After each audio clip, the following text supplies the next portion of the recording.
of our Lord Jesus Christ, according to Matthew chapter 13, beginning at the 44th verse.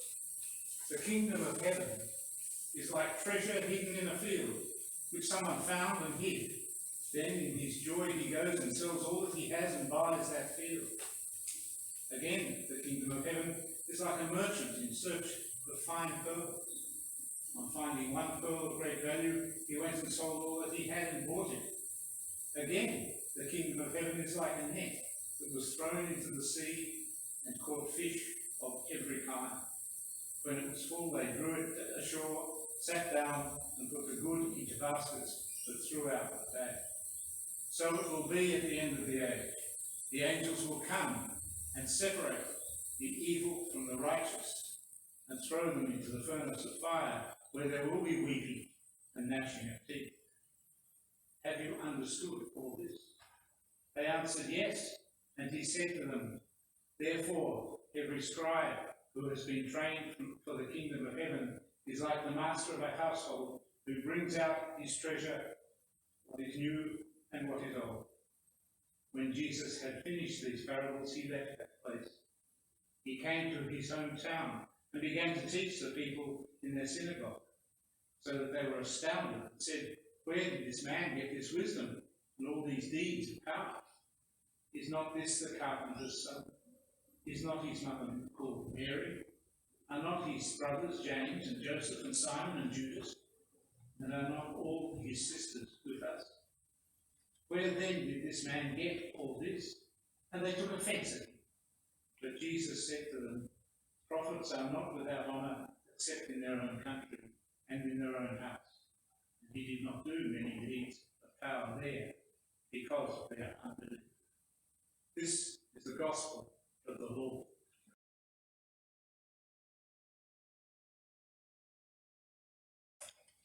As most of you are aware, we've embarked on a journey which we share with other parish communities in the Diocese of Melbourne in an exploration of the vocation we share as God's people, to bring about growth in all its forms and manifestations in our communities.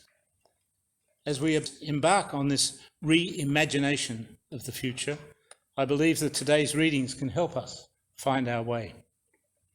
I'm sure that I've shared with you at some time the story about that old Northern Ireland politician, Protestant preacher, Ian Paisley, who is said to have been preaching on the gospel reading we heard this morning, or perhaps the ones we heard over the past few weeks, and having worked himself into a great eloquence and enthusiasm, he threatened his congregation with the furnace of fire, where there will be weeping and gnashing of teeth.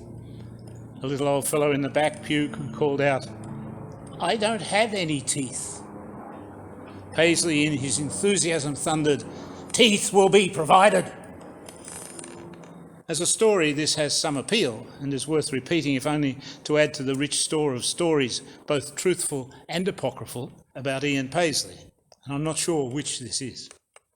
But also, it is an odd reversal of meaning sort of way to point out to us an interesting message as we think about this set of readings this morning. There is a common thread which is part of the weave of all of these readings, which has nothing to do with weeping and gnashing of teeth.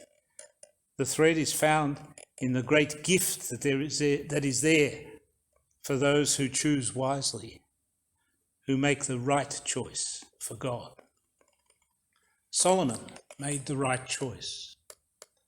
There he was, a young king who had succeeded to his father's throne and contemplating the way forward. God gives what amounts to a completely free choice, whatever he wants from God, to ease his way into being the king of the people of Israel. And what does he choose? Long life? Riches? Victory over his enemies? No. Solomon asks that he may have the ability to discern what is right for his people. In other words, he asks for the wisdom which has become synonymous with his name. His reward is that he receives not just the wisdom for which he asked, but also the long life, the riches, and the power for which he had resisted asking. Like many stories, there's a deceptive sort of simplicity in the story from the first book of Kings. When you know the ending of the story, and we do know the ending, we can say, of course, that's obvious. Ask for the right thing, the unselfish thing, and the rest will be given to you. But it's not that straightforward.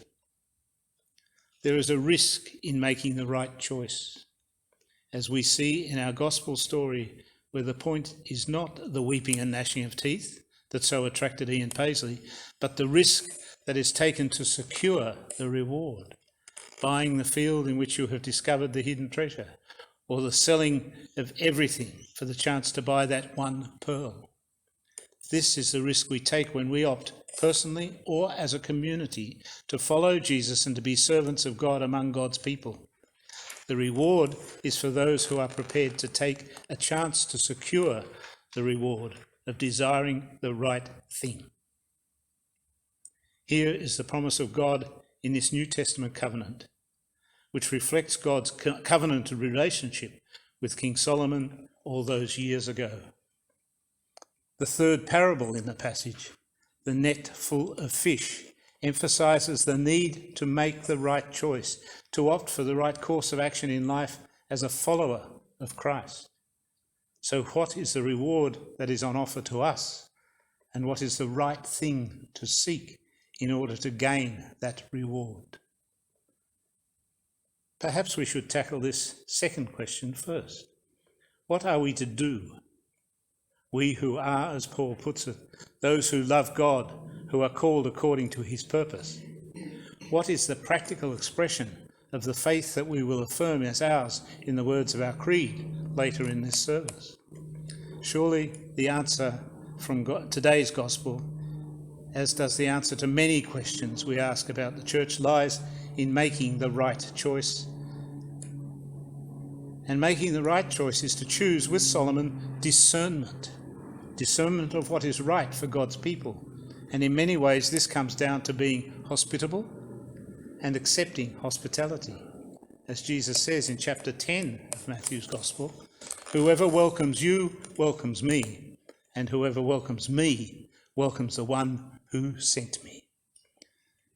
In chapter 25 of Matthew's Gospel, Jesus says, I was hungry and you gave me food. I was thirsty and you gave me something to drink. I was a stranger and you welcomed me. Truly, I tell you, just as you did it to one of the least of these who are members of my family, you did it to me. So, as we have often explored here at St. George's, our Christian vocation is to be Jesus' hands and feet, to bring Jesus' care and love to the neighbours that God has given us. This is the hospitality to which we are called as we discern what is right for God's people.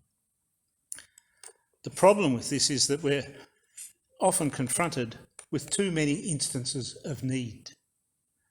Too many of God's people who need us to bring Jesus' care and love to them in their pain, their hunger, their need. We see the need. We acknowledge the demand upon us, but too often we're overwhelmed and we simply want to change the channel. Put the newspaper down, seek respite from the ever-present needs of God's people. We know that we must choose to do the right thing, if only because we know that evil thrives when good people fail to act. What then is our motivation to stop turning the page, to stop changing the channel, in short, to stop collaborating in the suffering of the world and taking hold upon the free gift of God, eternal life in Jesus Christ? Are we to be motivated simply by the reward, the hidden treasure, or the pearl of great price? It seems to me that if that is to be our motivation, then we're getting dangerously close to the cargo cult-like pie-in-the-sky fundamentalism that, as I suggested a few weeks ago, Richard Dawkins accuses all Christians of adopting, and which we're very quick to disown. Our motivation, as I've already suggested, has to be that motivation of doing the right thing. Where do we, as the people of God, turn so that we may continue to be inspired to live our Christian vocation, to live our vocation not to change the channel or look the other way. Surely it is to act together to seek God's will for us in prayer, in study of God's words, and working together with others, exploring the ways to work together as God's serving church, for ways to grow that church now and into the future. At the centre of our search for the way to move lies worshipping and sharing the sacraments together, praying together and witnessing to the gift of God's goodness to us. The ultimate sacramental expression of hospitality, the Eucharist, we have gathered here to share, is how we refresh ourselves, charge our batteries to be ready to serve and to accomplish the end of our human vocation among God's people. As Paul also reminds us earlier in his letter to the Romans, the end is eternal life. And that, of course, is the answer to the question, what is the reward that is on offer to us? By entering into the mystery and the sacramental truth of the Eucharist, by our prayer and study, we will indeed be equipped to seek what is right for the people of God in this community, this city, this world of ours. We will find with St. Paul, who wrote to assure his Roman followers that when their orientation to God is right, indeed, all things work together for good for those who love God. The Lord be with you.